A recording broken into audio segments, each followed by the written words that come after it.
Ja nüüd siis, kuidas me oma andmetega lõpuks tegeleme, et query imine tore, aga kõik muud asjad. Ehk kõigepealt siis andmete lisamine, uue objekti lisamine siis kõigepealt siis tracking usse, et Entity Framework teaks, et me tahame seal salvestada ja lõpuks ükskord, kui me siis välja kutsume save changes, et see siis ka ära salvestatakse. Selleks on siis igal DB-setil on siis meetod add, mis siis vastava entity selle DB-seti külge ühendab mälus. Ja siis, kui me kutsume välja save changes, siis sealt change trackerist nähakse, et ahah, meil on need siin mingid asjad jälgimises, mis on staatuses add ja see siis ka ära salvestatakse.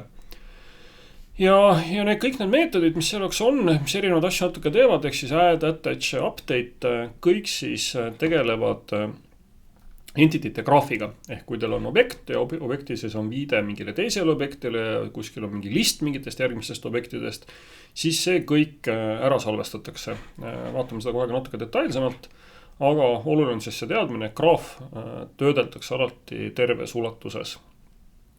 Ja kui te siis seda add'i taha kasutada, eriti just see, et seda on näha genereeritud koodis aeg-ajalt, siis vahepeal erinevatel aastatel natuke erinevalt, kuidas siis scaffoldingut tehakse, on siis ka näha siis sellist lähenemist, kus siis entity lihtsalt pannakse külge kontekstile, entry blog ja öeldakse sellele state ja entity state modified või added. Ehk mitut varianti, tavaliselt meie oma koodibaasis kasutame ikkagi selliseid DB-seti nagu sirgeid meetodid, on lihtsam pärast koodi lugeda ja aru saada. Andmete uuendamine, kui me kasutame change trackerit, siis te update meetodit ei pea kasutama ja lihtsalt kõik muudatused, mis te teete, automaatselt entitites, igat property'd, mis te muudate, need kõik siis ära salvestatakse. Juhul, kui me lülitame tracking'u välja ja sel juhul siis tuleb kasutada update meetodit, muidu lihtsalt kutsume välja save changes'i ja mitte midagi andmebaasi ei lähe. Andmete kustutamine on siis dbset remove, siin siis automaatselt kontrollitakse, mis teha tuleb ja kui see juba oli andmebaasis olemas, siis tehakse vastav SQL-i lause, kui see andmebaasis veel ei olnud, siis see läheb sealt mälust maha. Ehk siis süsteem ise teab, mida teha, kui siis see save changes välja kutsutakse. Ja enamike andmebaasi providerite puhul on siis tegemist atomic salvestusega. Ehk siis tehakse transaktsioon, alustatakse transaktsiooniga, kui te save changes välja kutsute ja kõik teie muudatused kõikides andmetes, mis te teinud olete, kõik lisamised, kustutamised, muutmised, kõik siis salvestatakse ühe korraga ära. Ja juhul, kui midagi läheb selle käigus katki, siis ei salvestata mitte midagi ära. Ehk andmebaas siis keerab kõik muudatused ise tagasi. Ehk mingisuguse poolikud andmeid, vähemalt siis sellise korraliku SQL-i juures ei satu meile andmebaasi. Ja siin siis natukene juttu siis relatsioonilistest andmetest, ehk siis sellest graafist, mis meil mälus tekib, ehk meil on listid ja viited teistele objektidele. Ja kui te siis sellise asja andmebaasi lisate, siis kogu see graaf andmebaasi tekib. Entity Framework ise tüüpide järgi saab aru, mis tabelisse miski asi läheb. Nüüd, kui te uut entitit mingisugust refereerite olemasolevast entitist läbi navigatsiooni property ja seda entitit juba tegelikult trackitakse, siis automaatselt ka lisandunud laps, ilma et te midagi teeksite, tekib ka andmebaasi, kui te save changes välja kutsute. Ja kui te midagi siis muudate navigatsiooni property juures, mis on andmebaasis sisse loetud, siis vastav muudatus tekib ka andmebaasis, ehk teie muudate nagu relatsiooni, aga andmebaasis siis uuendatakse välisvõtit, foreign key'd, FK-d siis korralikult. Sama jutt käib ka siis kogu kustutamise kohta, aga siin siis tuleb siis vaadelda eraldi, mis saab siis selle kaskaad kustutamisega. Vaikimise käitumine on siis see, et kõik asjad kustutatakse ära, ehk mis on kaskaad kustutamise all, kustutate ära parent entity, lähevad lapsed minema, kui nendel lastel oli veel omakorda lapsi, lähevad ka kõik need lapsed ja lapselapsed ja nii edasi, kuni rivi saab otsa. Kehvemal juhtumil, kui teie andmebaas ongi kõik üks suur puu, siis kui te kustutate ära selle puu juure, siis koos sellega kogu teie puu lendab kus see ja teine. Ehk sellega siis peab olema natukene ettevaatlik ja mõtlema, mis siis tehakse.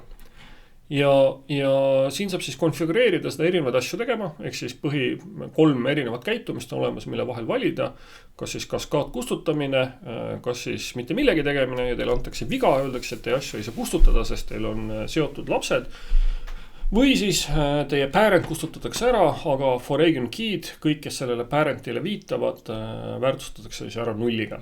Ehk siis nende 3 vahel võib siis valida. Mis on minu valik tavaliselt, on siis just nimelt see, et keerata see kaskaad kustutamine kinni. Ma tahan, et mul tekiks exception, sest ma ei taha, et mu andmed terve puuna ära kustuksid korraga. Ma tahan ise seda kustutamist kontrollida ja kui ma olen täiesti kindel, et siin nüüd mingis ühes või teises kohas see kustutamine peab toimuma, siis selle ma konfigureerin DB kontekstis eraldi külge. Pärast seda, kui ma olen kõigepealt kõik vaikimisi kaskaadasjad ära võtnud, siis ükshaaval panema külge need tagasi, mis ma tean, et siis peaks nagu juhtuma. Eks siin on nüüd tabel ja jutt selle kohta, kuidas see kõik siis mälus töötab, kuidas see andmebaasis töötab, kuidas sellele läheneda, igasugune client set 0 asju, aga siis lõpptõde paistab siis siit, mis on siis minu standard lähenemine, kus on model creatingus, kutsuge pealt välja baas on model creatingu ja seejärel käin automaatselt üle reflectioniga, ehk siis nii-öelda piilun koodi sisse või olemite sisse dünaamiliselt, käin kõik seosed läbi ja kõikidel seostel muudan selle ära, et siis see delete behavior oleks siis restrict ehk ei lubata kaskaad kustutamist. Aga siit ülevalt on see näha kõik need muud väärtused, näiteks nagu see client set 0 ja kõik muud taolised või cascade on, ehk siis 3 need on. Ja see, et neid siis ükshaaval tagasi panna, tuleb siis sellise näitena, ehk kui ma olen tavaliselt kõik ära võtnud, siis järgmiseks ma ütlen, et jah, et kui ma kustutan ära, mis siit siis tuleb, post, blogil on palju poste, ehk kui ma siis kustutan ära selle seose posti ja blogi vahel, kui ma kustutan blogi, siis kustuvad ära ka kõik postitused, mis selles blogis on, ehk siis kaskaad kustutamine tagasi.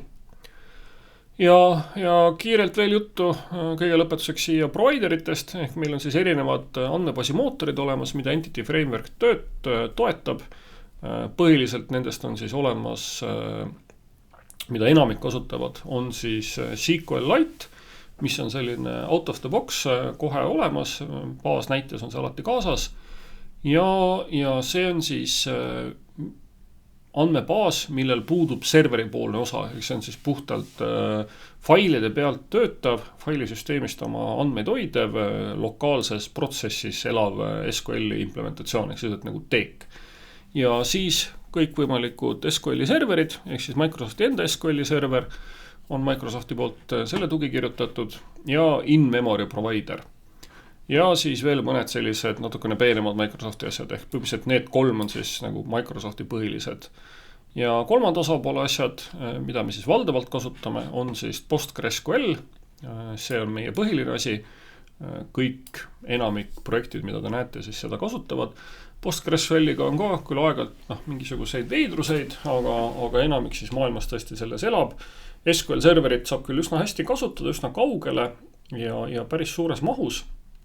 Aga mingist hetkest tuleb SQL serveri litsents ja tuleb raha hakata maksma ja ehk siis see Microsoft SQL server ja siis kui see litsentsi piir teile korraga kätte tuleb, kui need andmeid läheb, kas üle 10 giga ja kasutajaid ka üle millegi, siis korraga tuleb maksma hakata ja see läheb päris kalliks. Ehk siis tänapäeval see vaikimisi valik kõikides projektides tavaliselt on PostgreSQL. On ka olemas siis MySQL-i / MariaDB tugi, ehk siis Pomelo Foundation teeb sellele lahendust. See ja NPSQL on siis 2 põhilist nagu välist providerit, kes ka käivad alati siis Microsofti uuendustega kaasas, et nendel on alati värske versioon kõigega olemas. Ja Oracle teeb siis ka mingisugust Entity Frameworki tuge ise ja Microsoft kirjutas ka mingi aeg siin Oracle'ile näidiskoodi, sest Oracle kippus hirmsasti jalgu lohistama. Ja MariaDB-l on ka siis Oracle'i poolne, sest MariaDB MySQL on ju siis tegelikult nagu Oracle'i lähtega. Ka nendel on mingi oma siis mingi provider Entity Frameworkil olemas selle jaoks, aga ma ei tea, et seda enam üldse keegi kasutaks, enamik elavad siis selles Pomelo pundis siin. Ja nüüd, kui me tahame siis seda Postgres'i kasutada, siis oma enda masinasse seda tänapäeval keegi ei installeeri, ehkki teoreetiliselt võimalik. Ja me kõik siis tavaliselt kasutame Dockerit ja kuna me Dockerit siin kursuselt läbivalt kasutame, siis siin on teile Docker Compose'i näidis, võite siit selle faili endale kopeerida ja lihtsalt siis, kui te olete Docker endale juba ära installeerinud, ehk siis minge Dockeri veebilehele, tõmmake sealt endale Docker Desktop ja installige ära. Ja siis selle käsuga Docker Compose'iga siis see asi endale tööle panna.